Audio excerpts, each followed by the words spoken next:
आपके भी बेटे हैं और एमबीबीएस कर रहे हैं, और मैंने कहीं पढ़ा है कि वो तो सीएम हाउस के तामझाम से भी दूर रहते हैं। नहीं ना, मेरा अपना स्वभाव भी है और बच्चों को ऐसे संस्कार भी है कि भाई अगर आपको पढ़ाई करना है तो पढ़ाई करिए।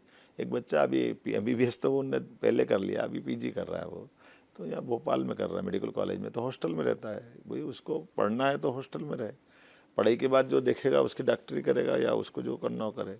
एक छोटा बेटा वो एलएलएम कर चुका, वो उज्जैन रहता है। एक बेटी पहले यहाँ पढ़ती थी, मैं जब उसमें एजुकेशन मिनिस्टर था, टूरिज्म में भी था उस समय, तो वो भी हॉस्टल पढ़ती थी। तो ये तो एक सामान्य बात है। जैसे कभी कभी इसका बड़ा एक मेरे को थोड़ा अंदर से पीड़ा होती है जो लोग इस तरह से कर लेते हैं कि भाई अब हम मान लो यहाँ कोई मंत्री बन के आए, मुख्यमंत्री बन के आए, या कोई टूरिज्म कॉर्पोरेशन या किसी कॉर्पोरेशन में चेयरमैन बन के आए, तो पूरा घर क्यों ले आना अपने को? पूरे घर को लाने की ज़रूरत नहीं है। इसलिए इससे फिर उनकी भी ग्रोथ रुकती है और हम पे भी आरोप लगते हैं। तो सुचिता के लिए ये भी ज़रूरी कि अपना आत्मानुशासन होना चाहिए। आत्मानुशासन में आप अपने कंट्रोल में भी रहोगे और जो आपसे अपेक्षा उसके प्रति न्याय करोगे।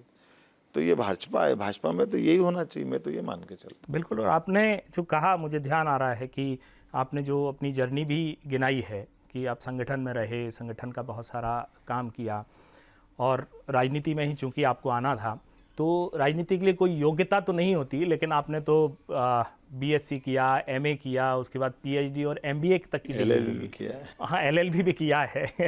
तो क्या कोई खास वजह है? क्योंकि राजनीति में आपको आगे बढ़ना तो कोई योग्यता की जरूरत तो थी, मतलब मेरा कहना राजनीति में आने वाला पढ़ने लिखने वाला नहीं होना चाहिए, ये भी कहाँ लिखा है। राजनीति में पढ़ने लिखने का महत्व है और मैं आज भी पढ़ता हूँ। मैं भले परीक्षा नहीं देता हूँ, लेकिन पढ़ाई लिखाई मेरा शौक है और करना भी चाहिए, इसमें गलत क्या है, बस चल रहा है। एक आखिरी सवाल मैं आपसे पूछ रहा हूँ, चूँकि आपको जाना है, मुझे पता है कि चुनाव का समय है, कि अभी सैम पित्रोदा हैं, उन्होंने कहा है कि उत्तराधिकार टैक्स जो है वो उसकी चर्चा उन्होंने छेड़ी है। तो आप इसको किस तरह से देखते हैं? वो कह रहे हैं कि उनके बयान का गलत मतलब निकाला गया, वो प्रधानमंत्री से मिलना चाहते हैं कि उनको कांग्रेस का मैनिफेस्टो दे दें, आप ज़बरदस्ती उसे इशू बना रहे हैं। अरे भाई, बोलेंगे वो और इशू हम बनाएंगे, ये कैसे हो सकता है? कहा किसने है? और जो विरासत टैक्स की बात कर रहे हैं, तो वो जिसके गुरु बनते हैं उनके परिवार की तरफ निगाह डाल के देखे। राहुल गांधी जी से विरासत की बात करने के पहले हम नेहरू जी से शुरू करेंगे। नेहरू जी की विरासत है इंदिरा जी के पास, इंदिरा जी की विरासत राजीव गांधी के पास, राजीव की सोनिया के पास, सोनिया के बाद राहुल आ गए, प्रियंका आ गई। तो विरासत टैक्स का मतलब तो वो पहले उस परिवार पे ख़त्म हो जाना चाहिए था ना। तो न तो पद में, ना कद में, ना धन में, जो विरासत टैक्स के बारे में कोई जानते ही नहीं है, वैसी बात यहाँ कर रहे हो। तो अपने जिनको जो उनके राजनीतिक गुरु होने का दम्भ भरते हैं, सैम पित्रोदा, वो राहुल गांधी को समझाए ना कि ये सब बातें वो माने। लेकिन इसके आड़ में देश में वो अपना जो नया आभा मंडल फैला करके अपनी झूठ का पुलिंदा परोसना चाहते हैं। जनता सब समझ चुकी है, इसके आड़ में केवल मुस्लिम तुष्टीकरण के अलावा कुछ नहीं।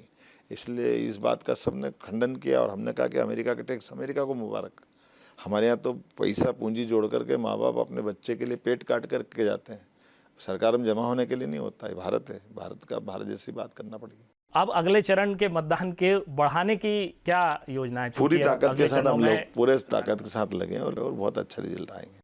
डॉक्टर मोहन यादव जी, आपने हमसे बात की, इसके लिए बहुत बहुत धन्यवाद। और इस बात के लिए भी धन्यवाद कि आपने इतने व्यस्त समय में टाइम निकाल करके हमसे बात की। बहुत धन्यवाद, आपका धन्यवाद। मुझे अच्छा लगा, अपनी अच्छे ढंग से हमारी बात पहुंचाओगे तो इसका लाभ भाजपा को मिलेगा। बहुत धन्यवाद। नहीं, हम दर्शकों तक पहुंचाएंगे और दर्शक अपने विवेक से निर्णय लेंगे। मेरी तो बीजेपी की, मेरा आग्रह तो करना ही पड़ेगा। बिल्कुल।